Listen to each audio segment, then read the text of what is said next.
ओम नमः शिवाय। हर हर महादेव। महादेव आप सबकी मनोकामनाओं को पूर्ण करें।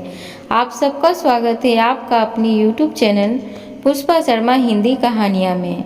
सावन माह का आज 8वां दिवस है।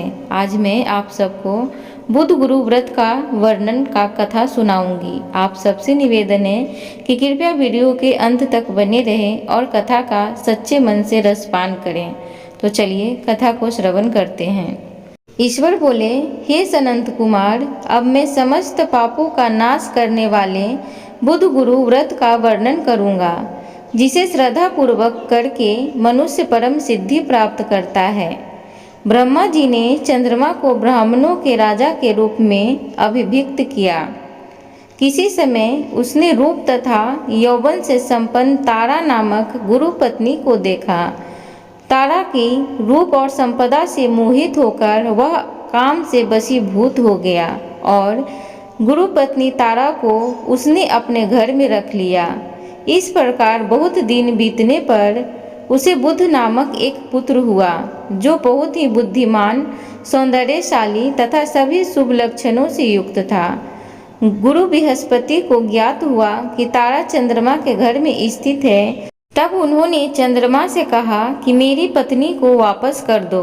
अनेक तरह से समझाने पर भी जब चंद्रमा ने तारा को वापस नहीं दिया, तब बृहस्पति ने देवताओं की सभा में जाकर देवराज इंद्र को यह वृतांत बतलाया और कहा, हे शक्र, आप देवताओं के राजा हैं, अतः अपनी आज्ञा से आप उसे दिलाएं, अन्यथा उस चंद्रमा के द्वारा किया गया पाप आपको ही निस्संदेह लगेगा, क्योंकि शास्त्र निर्णय के अनुसार प्रजा के द्वारा किए गए पाप को राजा भोगता है। पुराण में भी ऐसा कहा गया है कि दुर्बल का बल राजा होता है। गुरु का यह वचन सुनकर चंद्रमा ने कहा कि मैं आपकी आज्ञा से तारा को तो दे दूंगा, किंतु इस पुत्र को नहीं दूंगा। शास्त्र के अनुसार विचार करके देवताओं ने उस बुध को चंद्रमा को दे दिया। इसके बाद गुरु को उदास देखकर देवताओं ने उन दोनों को वर प्रदान किया, हे चंद्र, अब तुम घर जाओ। यह तुम्हारा भी पुत्र है और बृहस्पति का भी पुत्र है। यह तुम्हारा पुत्र ग्रहों में प्रतिष्ठित होगा। हे शुक्राचार्य, आप यह दूसरा भी शुभ वर ग्रहण कीजिए कि जो बुद्धिमान व्यक्ति आप दोनों बुध गुरु का व्रत मिलकर करेगा, उसकी संपूर्ण सिद्धि होगी। यह सत्य है, इसमें संदेह नहीं है। शंकर जी के लिए अत्यंत प्रिय इस सावन मास के आने पर जो लोग बुधवार तथा बृहस्पतिवार को पूजन व्रत करेंगे, उन्हें सिद्धि प्राप्त होगी। इस व्रत में दही तथा भात का नैवेद्य व्रत सिद्धि में मूल हेतु है। स्थान भेद से आप दोनों की मूर्ति लिख कर पूजन करने से भिन्न भिन्न फल प्राप्त होता है। यदि कोई हिंडोले के ऊपरी स्थान पर आप दोनों की मूर्ति लिख कर पूजन करे तो वह सर्वगुण संपन्न तथा दीर्घायु पुत्र प्राप्त करेगा। यदि मनुष्य कोषागार में मूर्ति को लिख कर पूजन करता है तो उसके कोष बढ़ते हैं और वे कभी क्षय को प्राप्त नहीं होता। इसी प्रकार पाकालय में पूजन करने से पाक वृद्धि और देवालय में पूजन करने से उनकी कृपा प्राप्त होती है। सायागार में लिखकर पूजन करने से स्त्री का वियोग कभी नहीं होता है।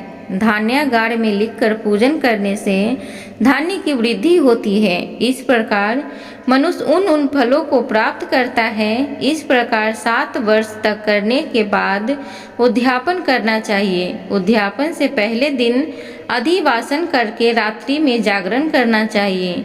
सुवर्ण की प्रतिमा बनाकर विधि पूर्वक 16 उपचारों से पूजन करने के पश्चात तिल, घृत, चारु और अप्पा मार्ग तथा अवस्थित से युक्त समिधाओं से होम करना चाहिए। अंत में पूर्णाहुति देनी चाहिए। उसके बाद मामा व भांजे को प्रयत्न पूर्वक भोजन कराना चाहिए। इसके बाद ब्राह्मणों को तथा अन्य लोगों को भी भोजन कराना चाहिए। स्वयं भी भोजन करना चाहिए। इस विधि से 7 वर्ष तक करने पर मनुष्य सभी मनोरथों को प्राप्त कर लेता है। जो इसे विद्या की कामना से करता है, वह वेद व शास्त्र के अर्थों को जानने वाला होता है। बुद्ध बुद्धि प्रदान करते हैं और गुरु बृहस्पति गुरुता प्रदान करते हैं। सनंत कुमार बोले, हे भगवान, आपने जो यह कहा है कि इस अवसर पर मामा तथा भांजे को भोजन कराना चाहिए, यदि बताने योग्य हो तो इसका कारण बताइए। ईश्वर बोले, हे सनंत कुमार, पूर्व काल में अत्यंत दीन तथा दरिद्र कोई 2 ब्राह्मण थे। वे दोनों मामा भांजे थे। उदार पूर्ति हेतु परिश्रम पूर्वक भ्रमण करते हुए वे दोनों किसी नगर में अन्न मांगने के लिए गए थे। उन्होंने घर घर में सावन मास में प्रत्येक वार को उस वार का व्रत होते देखा था, किंतु कभी भी बुद्ध गुरु का व्रत नहीं देखा। तब उन्होंने बहुत देर तक परस्पर विचार किया कि सभी वारों का व्रत तो सर्वत्र दिखाई पड़ रहा है, किंतु बुद्ध गुरु का कहीं नहीं। अतः चूंकि यह अनुशिष्ट है, इसलिए हम दोनों को करना चाहिए। इस शुभ व्रत का अनुष्ठान आदर पूर्वक करें। किंतु हे सनंत कुमार, इसकी विधि न जानने के कारण वे दोनों संशय में पड़ गए। तब रात्रि में उन्हें स्वप्न में इस व्रत की विधि दृष्टि गोचर हो गई। इसके बाद उन्होंने उसकी विधि के अनुसार व्रत किया, जिससे उन्होंने अपार संपदा प्राप्त की। प्रतिदिन उनकी संपत्ति बढ़ने लगी और सभी लोगों को ज्ञात भी हो गई कि इस प्रकार 7 वर्ष तक करके वे पुत्र पौत्र आदि से संपन्न हो गए। उसके बाद उनके ऊपर प्रसन्न होकर बुद्ध व गुरु प्रकट हुए और उन्होंने उन दोनों को यह वर दिया, आप दोनों ने हम दोनों के निमित्त इस व्रत को पवित्रित किया है। अतः आज से कोई भी इस शुभ व्रत को करे, उसे व्रत की समाप्ति पर मामा तथा भांजे को प्रयत्न पूर्वक भोजन कराना चाहिए। इस व्रत के प्रभाव से उसे सभी कामनाओं की परम सिद्धि हो जाती है और अंत में चंद्र सूर्य प्रयत्न उसका हमारे लोक में वास होता है। ओम नमः शिवाय। तो प्रिय श्रोतागण, इस प्रकार श्री स्कंद पुराण के अंतर्गत ईश्वर सनंत कुमार संवाद में सावन मास महत्व में बुद्ध गुरु व्रत कथन नामक 8वां अध्याय पूर्ण हुआ। आप सबसे निवेदन है कि कृपया वीडियो अच्छी लगी हो तो लाइक शेयर सब्सक्राइब जरूर करें। कमेंट बॉक्स में हर हर महादेव जरूर लिखें। धन्यवाद।